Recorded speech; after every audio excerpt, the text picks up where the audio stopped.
بسم الله الرحمن الرحيم وصلى الله على أشرف الأنبياء والمرسلين سيدنا ونبينا محمد وعلى آله وأصحابه وأتباعه إلى يوم الدين.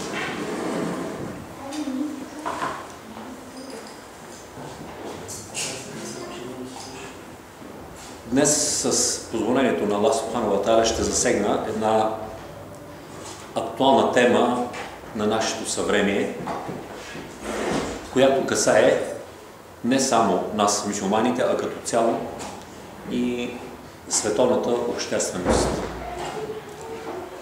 Ние, разбира се, от гледна точка на напредничавите идеи и всеобхватността на нашата религия, трябва да коментираме актуалните проблеми, така както са възникнали, и да търсиме отговор на въпросите, които идват от всяка посока. Един от тези въпроси, който стои на прага на 21 век, а и оттам въпрос, който предстои да бъде коментиран, разглеждан в бъдеще, това е исляма и бъдещето развитие на света. С времето виждаме как обстоятелствата, сред които живеем, се променят. Това, което е било вчера, вече не е днес. Това, което е днес, няма да бъде утре. Живееме в един изключително активен и динамичен свят. И ние като мюсюлмани не можем да останем назад и да сме ангажирани едностранчиво само с неща, които касаят обредната система на исляма. Ние сме длъжни да бъдем просветени, да сме в час, да се интересуваме и от настоящето, и от бъдещето. Ако настоящето ни принадлежи на нас, бъдещето е на нашите деца, на нашите поколения. Ето защо това не е по-маловажно. И от гледна точка на темата, която ще разглеждаме, трябва да си припомним промяната, която настъпи в този свят. Знаем, преди време държавите са били до известна степен самостоятелни. Имало региони, които са оставали изолирани. Не е имало такава комуникация. Не е имало това смесване на народности и религии. Днес обаче обстановката е коренно различна от вчера. Аз си спомням какво беше преди 20 години. Преди 30 години, когато дори не бяхме чували какво става отвъд границата на България. Днес обаче, алхамдулилlah, ние сме свидетели на нещо по-различно. Ние сме тук, в Лондон, в един европейски център, сред други хора, сред общности. Това няма да спре до тук. Всички факти говорят, че този процес се засилва въпреки някои крайни изказвания. Това е нормално да го има. Но този процес е един процес, който се е задвижил в целия свят. Един процес, при който няма връщане назад. Процес, който буквално омесва народности и религиозни общности. В това няма нищо лошо.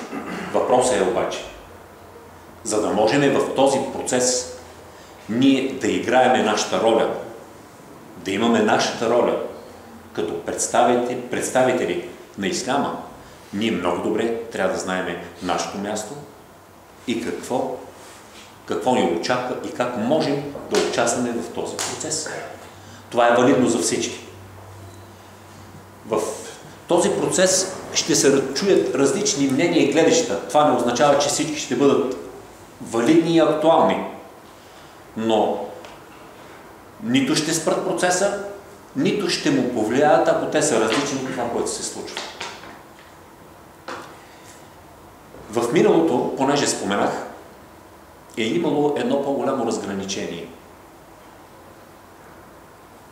на хората, на държави и на общности. Особено нас ни касаят религиозните общности. Преди около 20 години спокойно можеше да се говори за един ислямски свят. И когато това бъде споменато, в съзнанието ни излиза автоматично определен регион. Днес обаче, когато кажем къде е ислямския свят, нещата са коренно променени. Обстоятелствата са съвсем други. Защото още веднъж факта, че толкова мюсюлмани живеят в Лондон, в Англия, навсякъде по света, говорят за нещо съвсем различно. Тук трябва да спомена, че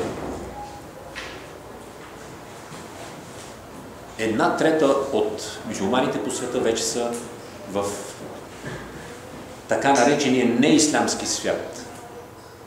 И ако зададем въпроса, къде е ислямския свят тогава? А и обратното. Има хора от Европа, които живеят на изток, които живеят в мюсюлманските страни, които живеят навсякъде. Просто в света е настъпило едно смесване на общности и религиозни, етнически и всякакви общности. Много често, когато коментираме от гледна точка на емоцията и от гледна точка на някои пристрастия, естествено, не на заден план и от невежество, хората се изказват крайно. Хората започват да говорят против тая общност или против другата общност, да обвиняват. Това е най-лесно. На човека това му е много лесно. Другия да му е виновен, а да не вижда вината в себе си. Тук няма да говорим за вина, тук, иншаллах, ние ще говорим за това. Как да се ориентираме и какво евентуално очаква бъдещото развитие. Какво се очаква от бъдещото развитие на света. На днешно време има хора, които говорят за противопоставяне и сблъсък на цивилизациите, както е тезиса на Хантингтън. Това създава настроение. Автоматично излизат други учени, които казват, това е голям абсурд. Тук не става въпрос за сблъсък на цивилизации. Тук става въпрос в днешния свят на среща между цивилизации. Среща между цивилизации, а не сблъсък. И в тази посока, значи, аз искам да акцентирам върху това, че ако погледнем като цяло света, до известна степен той е повлиян от западната цивилизация.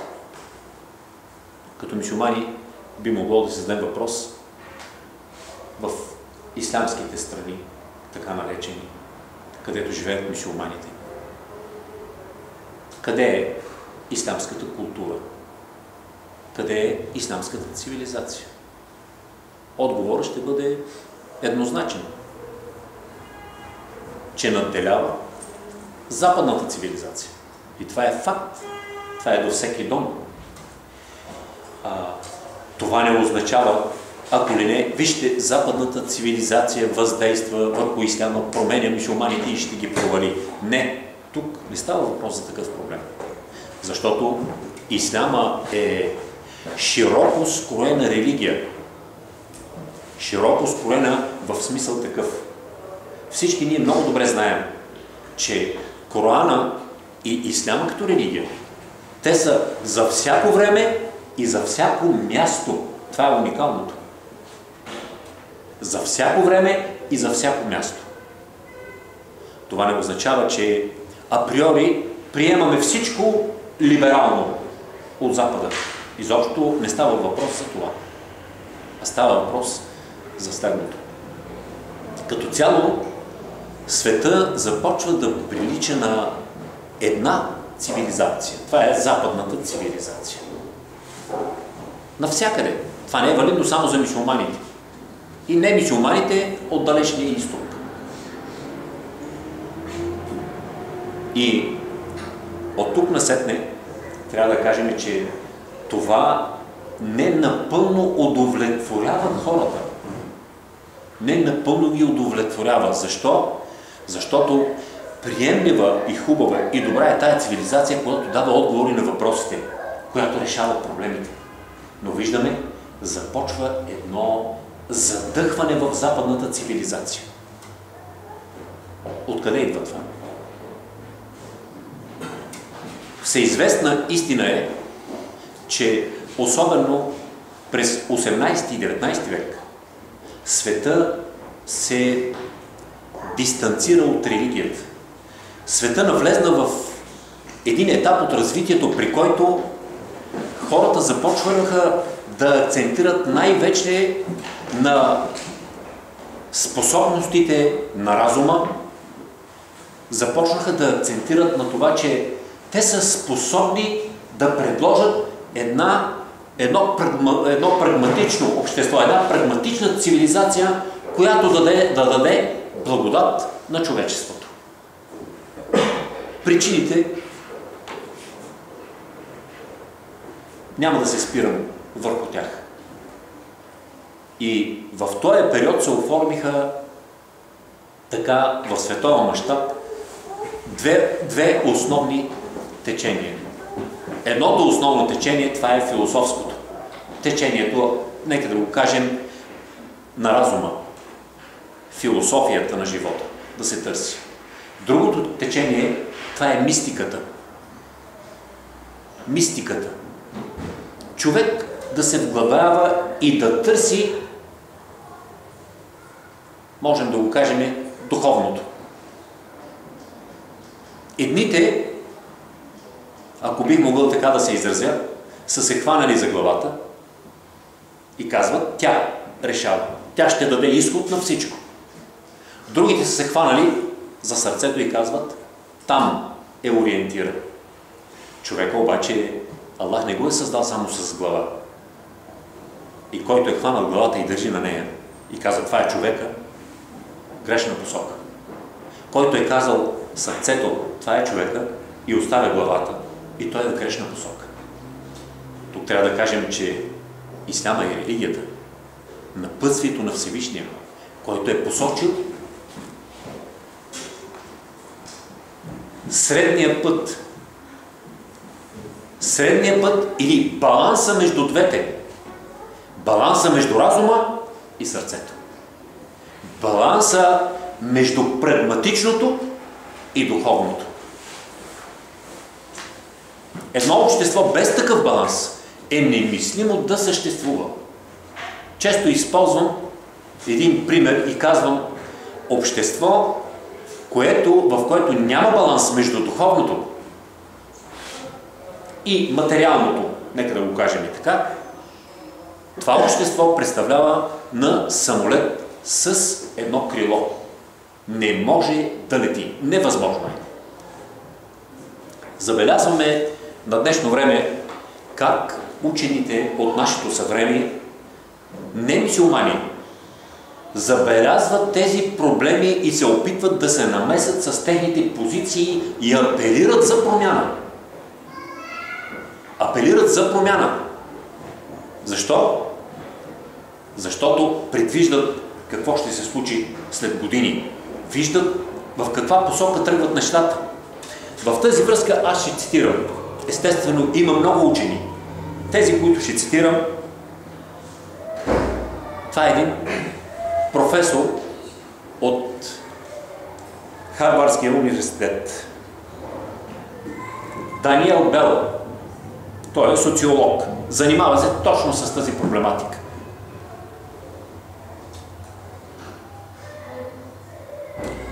Културните противоречия и капитализма. Той казва, човечеството е длъжно, не може да продължава, отива към катастрофа и е длъжно да се върне към една от религиите, за да върне духовното на човека. Без него няма как. Невъзможно е. Не може човек да съществува само с физиката. Духовното е потребност, тя е неизменна част от човека. Във времето какво ли не измислиха? Започнаха да говорят на днешно време, обърнете внимание, не говорят за духовно в западната цивилизация. Като цяло говорим, не говоря за църквата, не говоря за институциите, които се занимават с религиозно учение, а като цяло западната цивилизация говори за ценности, не за духовно. Навсякъде в официалните документи се коментират ценности. За какви ценности говорим? Ценностите не ги знаем. Духовно. Връзката на човека с Създателя. Духовната храна.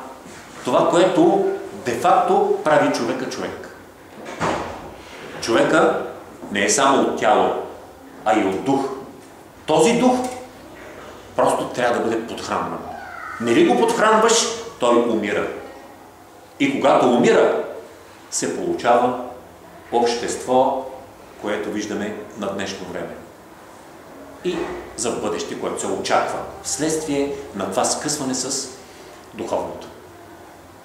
Ето защо хората, специалистите, апелират за връщане към религията.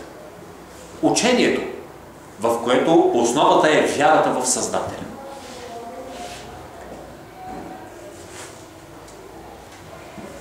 Другия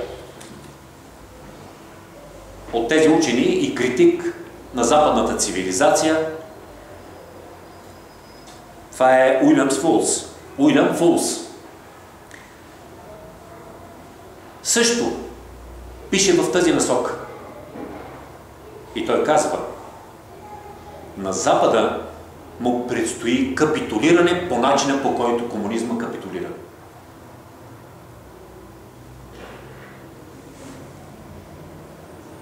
Нас не ни устройват гръмките слова.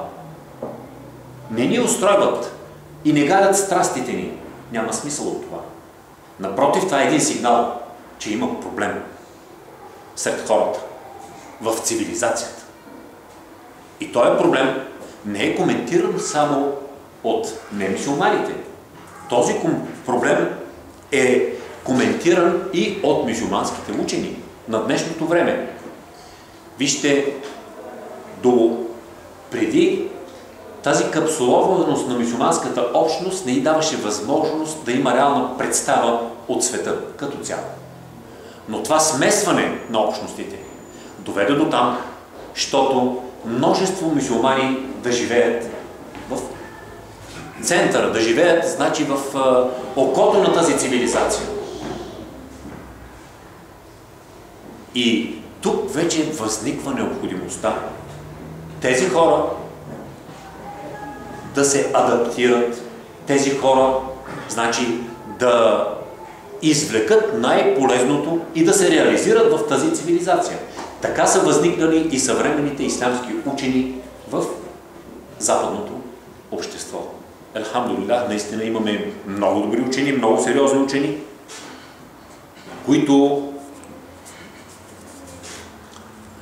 дават напътствие, които се обръщат към мюсюлманите, които апелират и се опитват да бъдат от полза за мюсюлманската общност на Запад, на имигрантите. Как да бъдат от полза? От полза ще бъдеш тогава, когато си знаещ и тогава, когато си градивен. Когато си знаещ и когато си градивен. Като пример за тези хора аз мога да дам Тарик Рамадан. Той е с швейцарско гражданство. Египтянин по произход. Египтянин. Дядо му е основател на мюсюлманските братя в Египет на времето. преподавател в Оксфорд, съветник към правителството на кралството. Специалист, познавач, широко скроен. Човек, който се занимава с съвременните проблеми на обществото.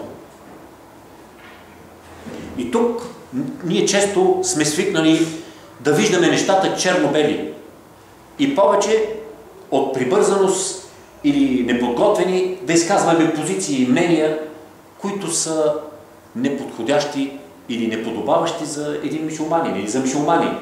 Защото мюсюлманина е носителя на позитивното, на ползата, на доброто. Това е неговата мисия. Той е представител на Създателя. Тези познавачи разглеждат съвременните проблеми и той казва, че когато става въпрос за Запада, не става въпрос за някакъв сблъсък между мюсюлманите и Запада. И той е изключително против всякакви такива мнения, които настройват мюсюлманите и създават проблеми в това общество. Той е категоричен против тези крайни мерки и те нямат нищо общо с исляма. И казва, че понятия като гражданско общество,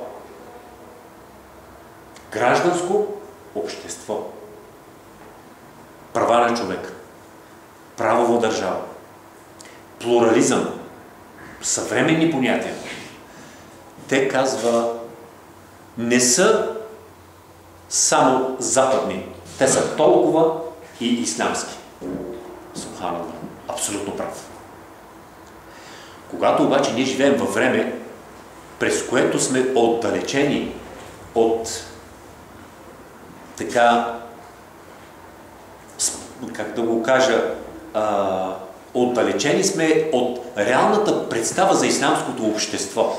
Защото ислямските държавици са накъсани с някакви локални интереси, с хора, които можеш да ги наречеш представители на друго общество, управници, които работят против самите мюсюлмани. Ето, това е ситуацията в ислямския свят.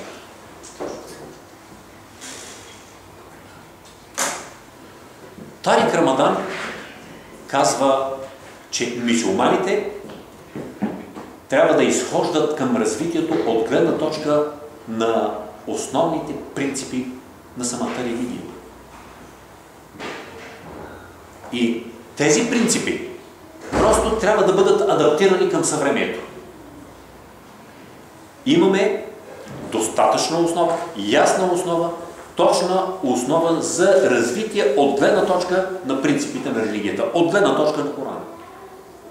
За да се даде отговор и позиция по актуалните въпроси, по актуалните световни въпроси. Той е против всякаква логика на конфронтация. В никакъв случай. Апелира представителите на мюсюлманската общност да се адаптират към обществото и да търсят своите права и да живеят като равноправни граждани в тези страни. Така те ще спомогнат за себе си, ще са полезни и на обществото.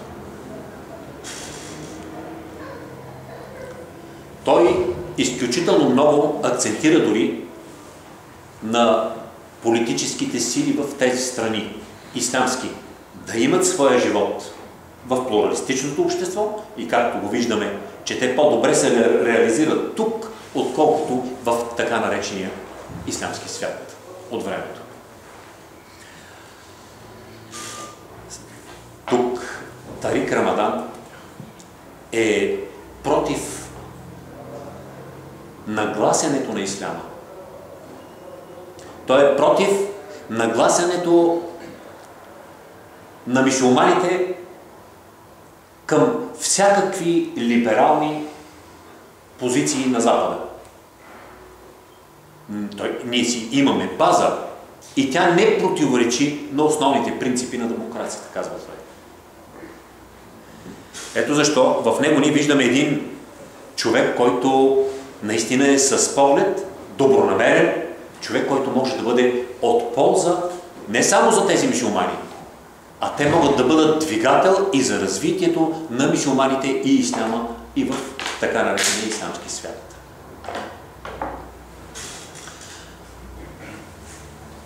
Има един сериозен проблем в мюсюлманските страни, относно който той има ясна позиция. И той не приема традициите, установени в някои ислямски страни, Пакистан, Турция, Египет. И не може да се говори за ислям там, където има въведени традиции, които са особености на съответната етническа група, са на съответната народност. И той казва, тези традиции трябва да бъдат отделени от вечната религия. Религията на Аллах, тя е вечна. И има традиции, които буквално противоречат дори на веруюто в исляма. Той това не го приема. И казва категорично, зърното трябва да бъде почистено от плевел. Това е плевел, който заблуждава. И не е от исляма. Това е голям проблем. Защото на всички нас не е известно, в тези страни има така една капсуловност, едни пристрастия, едни стремежи, пакистанците към пакистанското, турците към турското и наслагват традиции и ги представят за религиозни, които всъщност нямат нищо общо с религията на Аллах. Като добавиме към тях и политическите интереси на политиците, какво се получава? Голям проблем. Ето защо тепърва започва работа, но няма начин. Това е времето, това са фактите и това са потребностите на обществото днес. Ние трябва да ги знаем, да работиме за познаването на проблематиката, да работиме и за опознаване както на религията си, така и на другия. На нас ще е изключително трудно днес, защото можем да се приемеме като едно поколение, което ще бъдат пионери в съвременното предлагане на исляма. Защото исляма, който съществува, разбирането на исляма в ислямските страни, то е разбиране, което е застинало с векове. Не е имало движение. Там е имало политика. Там е имало интереси. Там е имало властване. Там е имало задушаване на развитието на религията. Заради тези интереси. И двигателя в това развитие, катализатора, ще бъдат именно имигрантите на Запад. Те ще бъдат водещите. Те ще бъдат като прехода, контакта, като един мост. За да са такива обаче, те добре трябва да познават проблематиката там и проблематиката на съвременното западно общество, в което живеем. Друг представител, това е Халим Сиддики. Халим Сиддики, той е от пакистански произход, обаче британски гражданин. Той завежда институт за съвременна мисъл тук, в Британия. Институт за съвременна мисъл. Мюсюлманин, специалист, който гледа на исляма и развитието на съвременното общество и търси механизми по същия начин, както Тарик Рамадан. Естествено, между двамата сигурно има някакви различия и съвсем нормално е на днешно време да е така, защото те са пионерите. С времето ще бъдат донагласвани, доизчиствани различията, но той е един от прогресивните дейци, който работи в тази насока. Субханаллах. Той говори за, естествено, защото те са ангажирани изключително с имигрантите, с техните проблеми. Той говори за едно правителство без граници. Не териториално правителство, което да дава насока на мюсюлманите. И те да не идват, защото ако дойде пакистанец, той идва с пакистанска нагласа. Ако дойде други, той идва с друга нагласа.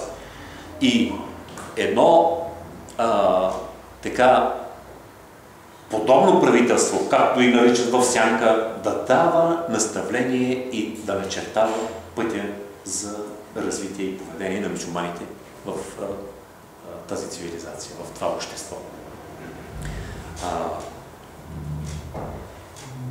Критикува категорично всички режими в ислямския свят. И той ги нарича буквално като правителства, които помагат срещу исляма. На това сме свидетели. Ето защо, субханаллах, времето, в което живеем, е наистина уникално. Не само той и не само тези двамата. Аз ще припомня един наш брат, който завежда ислямски център в Щатите, Муктадър Хан. Човек с изключителни способности и възможности, който наистина гледа, така, има представа от развитието на мюсюлманите, развитието на цивилизацията и нуждите, които е необходимо те да превъзмогнат в това общество. Муктадър Хан задава въпрос на журналистите: какво следва след постмодернизма? Защото виждаме цивилизацията как се развива. Обаче идва един момент, в който, както ние казваме на български, няма светлина в тунела. Няма светлина в тунела. Сякаш спира. Това се получава днес. В днешната цивилизация. И какво оттам насетне? След като няма светлина. Проблем, това е катастрофа. Но това е едно развитие в обществото. Това са едни процеси, които сами по себе си търсят изход. На времето аз коментирах актуализирането на исляма. Защото исляма и религията беше отписана през 19 и през 20 век. Тя е отписана от актуалния живот на обществото. С религия до тук. От тук насетне без религия. Цивилизация без религия. Общество без религия. Това бяха надеждите, това бяха очакванията. Обаче нещата не се случват така лесно. Както виждаме, идеите на Тарик Рамадан и на хора като него започват със всеки изминал ден да се разбират от кой. Разбират се от младите мюсюлмани и виждат изхода от ситуацията именно по този начин. Тоест, исляма се активира. Вместо да умира, вместо да е останал далече в историята, той се активира. И не само, че се активира, започва да блести, започва да светли, започва да дава светлина. Това е важното. И в едно такова общество би трябвало да си отговориме към какво трябва да се насочат мюсюлманите и с какво да бъдат от полза те на това общество. Естествено, има неща от развитието, които са присъщи на исляма. Ние ги приемаме. Няма никакъв проблем в това. Те са ислямски. Съответстват на ислямските изисквания. Има много малко неща. И противоречията реално между Запада и исляма, между демокрацията и исляма, противоречията, те са много малко. Можем да ги определим с израза на Тарик Рамадан. Тук става въпрос за недоразумение. Има недоразумение между демокрацията и исляма. И ислямските страни, ислямския свят. Недоразумение. Когато се изчисти, нещата си идват на мястото. И в тази посока Какво би могъл да даде исляма? Естествено, без така да оставя на заден план изключително важни аспекти, неизбежни от живота на обществото. На мюсюлманите трябва да се придържат към тези аспекти, за да могат да дадат полезното, нужното на това общество. Човешката история е доказала, и това е неопровержим факт, че семейството е източника, семейството е крепителната единица на обществото. Без семейство е немислимо. Западната цивилизация е лишена от такова разбиране. Това е катастрофа. Това трябва да бъде възстановено. Ние, като мюсюлмани и исляма като религия, предлага семейство, стабилно семейство в основата на обществото, което да се гради. Не само това. Преди малко споменахме за апела на този учен за връщане към някои от религиите. Първото нещо, което ще им даде исляма, което предлага исляма, единобожието. Чистото и ясно единобожие, което да върне истинската вяра в сърцата на хората. Вярата в Твореца, в Господа. Това е основната база. Без която е немислимо. Без която е немислимо. Това е първата стъпка. Втората стъпка, това е семейството. Други проблеми на днешния ден, които може би като имигранти и хора, които така са унесени, забързани във времето и в работата, не се забелязват кой знае колко много тук, но като цяло един от бичовете на съвременното общество, който донася изключително много вреда, изпъва развитието и създава проблеми, това е завистта. Ислямът е този, който може да изчисти тази завист от сърцата на хората. Това няма как да бъде дадено по философски начин. Няма как да бъде наложено чрез обучение. Защото това е специфика на вярата. Исляма перфектно се преборва с тази проблематика. Предразсъдъци има ги сред нас, но не и в исляма. Сред нас като мюсюлмани, като слаби мюсюлмани, ги има. И това често го случвам, така се среща да го споменаваме в словата си. Този еди какъв си и този еди какъв си. По националност назован. Или по верска принадлежност. Така, с жаргони, което е неислямско. Има ли ги при нас? Има ги. Ние сме така повлияни от обстоятелствата, сред които сме живяли. Но това не означава, че трябва да приемем черното за бяло. Бялото е бяло. С времето и трябва да се така разграничим, да изчистим тези неща и да поемем в необходимата посока. Не на заден план в тези предразсъдъци.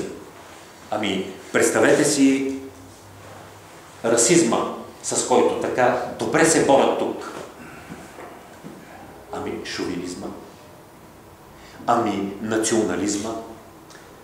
И какво имат те общо с исляма? Нищо.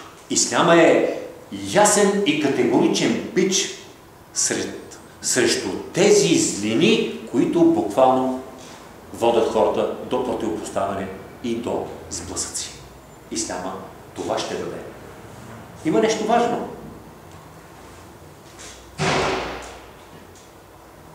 В днешното общество масово, като цяло, в днешната цивилизация, зависимостите, тютюнопушене, алхамдулилlah, в България го забраниха с закон, на обществени места. Няма кафенета, няма работни места, всички пушат извън тях. Алхамдулилlah. За първия ден, още от първия ден, задейства автоматично. изненада и за мен. Радост. Второ, алкохол и алкохолизъм с времето ще се наложи. Още не може дошло времето. Преди тази зависимост на днешно време се борят с по-голямата. Опиатите. Изключителна борба. Кой може да даде по-голям отпор от исляма на тези пороци? На тези истини? Никой. Ето, това можем да дадем на това общество. От това общество какво можем да вземем? Можем да вземем култура, която сме изоставили като мюсюлмани. Можем да вземем отношението на съседа. Можем да вземем срещата с другия, които са по-различни, отколкото при нас в България. Дори между самите мюсюлмани. Да не са ислямски. Има неща, те са просто от исляма, но ние някак си сме обягнали от тях. Изоставили сме ги. Трябва да си ги върнем. Това означава, че вместо този сблъсък на цивилизациите, какво се случва? Цивилизациите днес в западния свят си дават среща. Среща на цивилизациите. Субханаллах, това е нещо уникално. За какво е необходима тази среща? Смятате ли, че света от тук насетне ще се върне в старото положение? Това е неизбежно. Предстои още по-голямо омесване, още по-голяма среща, още по-голям допир. Ето защо Тарик Рамадан казва, че ние трябва да вървим. Исляма и Запада трябва да върви към разбирането да бъдат два дома на приятели. Дом на приятел за приятел. Уникално. Уникално е. Дом на приятел за приятел. Така трябва да гледаме.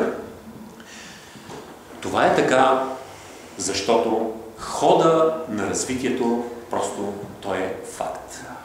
Факт. И знаете ли какво се оформя?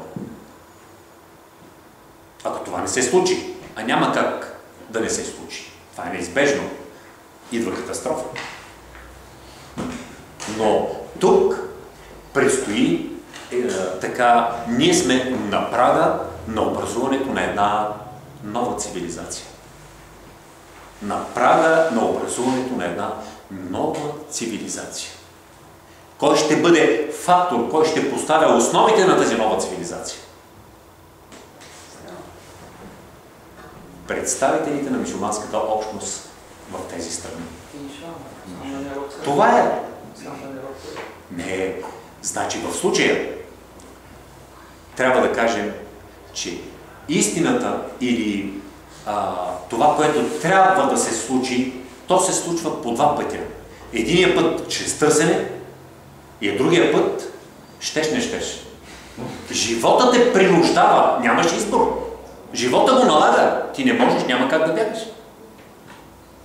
Защо ще се бориш с наркотиците? Ами, страдаш. Живота го налага, ти се бориш, няма как да не се бориш. Това искам да кажа. В световното развитие са налице именно тези два елемента в откриването на истината. Или, нека да го кажем така малко, може би да звучи по-механично, в центроването на цивилизацията. Да, наистина. За да се случи това обаче,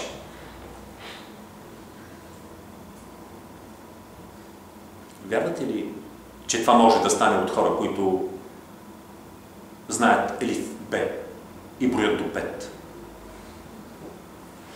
Затова е необходимо знаещи хора, познаващи добре религията си, добронамерени, вярващи, хора, които са отворени и насочени към света. Няма как да си добър мюсюлманин, няма как да си добър вярващ, ако ти не си добронамерен към близките си, към околните си, към хората, с които живееш, и няма как да бъдеш пример, за да приемат това начин. Това просто е абсурд. И то не е мислимо. И то не отговаря на здрави разум. Това да се случи. Искам да приключа с слова на Аллах Субханаху ва Та'аля, колко уникални, както е казал той, са те за всяко време. И дадахме пример в този Коран, всякакъв пример, за да се получават хората. Ето защо, когато четеме Корана, той не е пеенка. Той не е Коран, за да се напяват и хората да се пазят от зли духове с него. Той е худен лилмуттақин. Напътствие, ориентир, наставление, ред за набожните. За набожните. Бисмиллахир рахманир рахим. وأنزلنا إليك الكتاب بالحق مصدقا لما بين يدي من الكتاب ومهيمنا عليه فاحكم بينهم بما أنزل الله. По-добре на превода.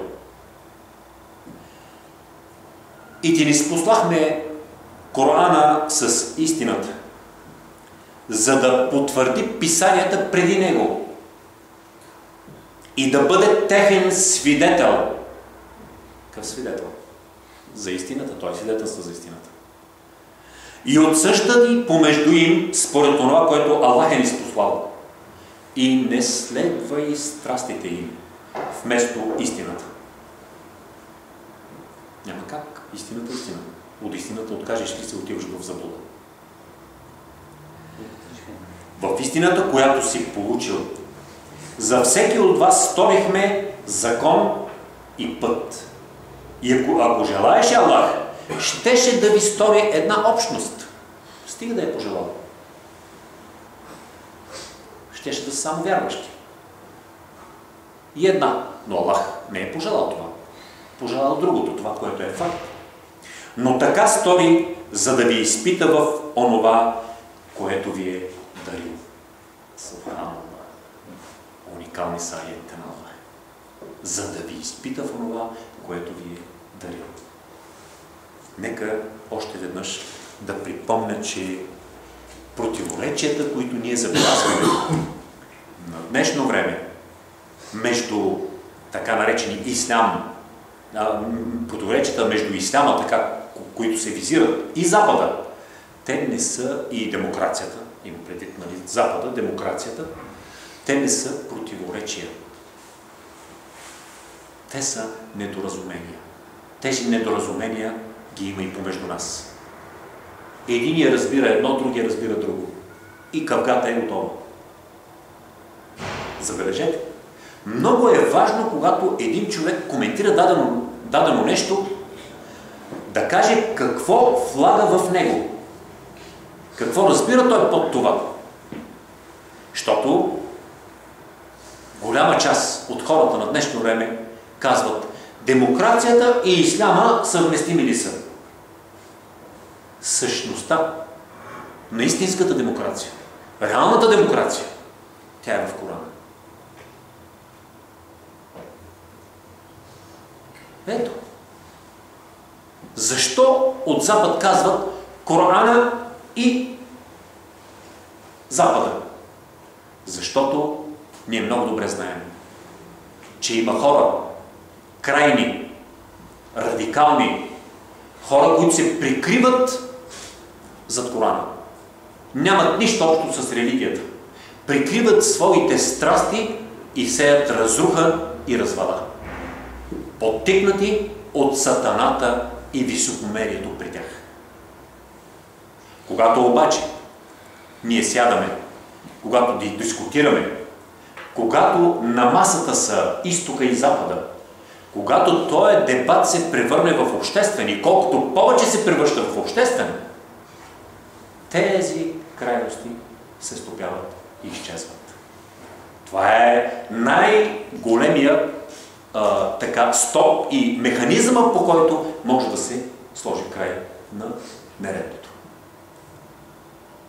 Ето защо аз съм за такива дискусии, за такива коментари, за такова общуване. С времето аз съм убеден, иншаллах, разума ще наделее. Има хора мислещи, има хора знаещи и във времето това сближаване, този допир, това докосване ще разсее съмненията и недоразуменията помежду исляма и